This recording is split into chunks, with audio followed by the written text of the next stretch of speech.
Hi, I'm Jessica Brown. I'm 20 years old, and I'm from Kentwood, Michigan. Alright, what do you think of when somebody says a person is acting black or acting white?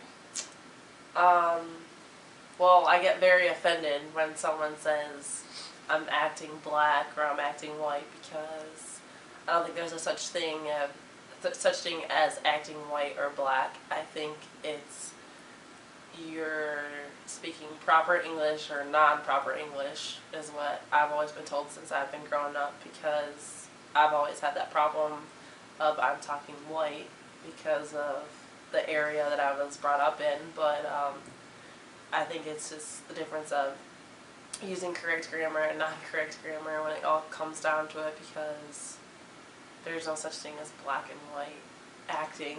It's like a made-up thing that I think society has taken to like a whole nother level. Alright. Do you think a person's behavior at speech has to do with their education? Um, yes and no.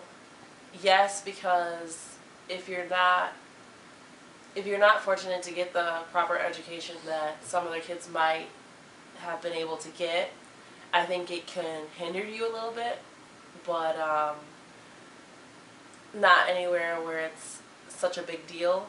Um, because there's still a lot of stuff that I learned now being in college, just being at a different level of education, that I did not know that was the correct term for that vocabulary or anything like that. So um, I think it could go either way.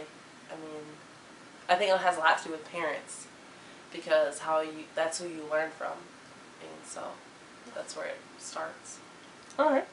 If you're around a group of black people or around a group of white people, do you feel that you have to talk differently than you normally would talk?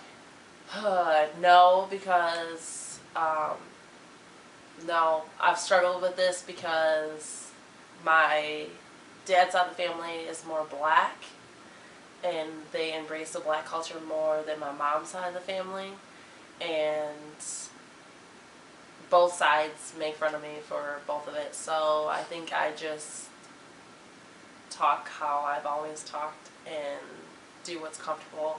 I know sometimes I feel a little bit uncomfortable when people start to mock me, but I know that I'm speaking the right language, and that if I were to go on an interview or something, I would get the job over them. So that's the little thing that I carry with me to keep me positive when I get around a situation like that. So Okay. Um, do you feel the way a person acts or speaks is a learned behavior or the way they're born? oh, learning behavior definitely, Yeah. because you're born kind of oblivious to society, and your parents and the people that your parents surround you around are the people that you tend to pick up things from. So I think when it's all said and done, even though you don't want to be like your parents, you're kind of exactly like your parents. So I would definitely say learning. Alright. Do you think how someone dresses is a clue, like of how they act, and what's an example? How they act. Yes, I think your appearance is key to everything. An example would be if you're, for instance, if you're sagging your pants and you wear baggy clothes and stuff like that. I would say for one, your parents don't care too much about your appearance, because for one, for them to allow you to leave out of their home dressed like that just shows that they don't care that much, that your pants are down to your ankles and your shirt is 3 sizes too big. It just shows that they don't. It's not very strict home. I think that if you're coming out of the house with jeans that are more fitting and you have a belt on, and um, your shirt's a little bit more fitting, and you're wearing your hat the proper way, like stuff like that, I think you can definitely tell that you've been raised in a different upbringing, that wearing pants that low is just not acceptable, or just certain stuff like that. Or girls, for instance, just wearing um, stuff that's really revealing. You can just tell that the parent has not really put their foot down to say like that's not how you should dress or how you should be, how you should allow yourself to be viewed as. So I think appearance is huge, especially with today's society. It could be taken one way or the other. So yeah. Do you think a certain race dresses a certain way, or do you think that gets confusing at all for like teenagers, young kids? Yeah, I think when you're a teen in middle school and as it goes down, you're supposed to dress like your culture because you don't know any better.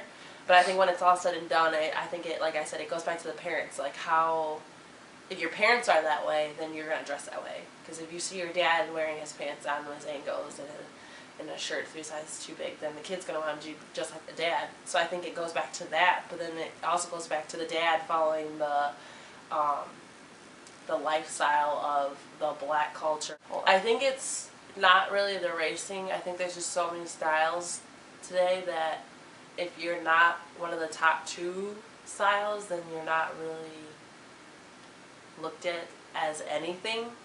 Because I know from being in high school, there was, if you wore like all black clothes and stuff like that, then you were like a gothic kid.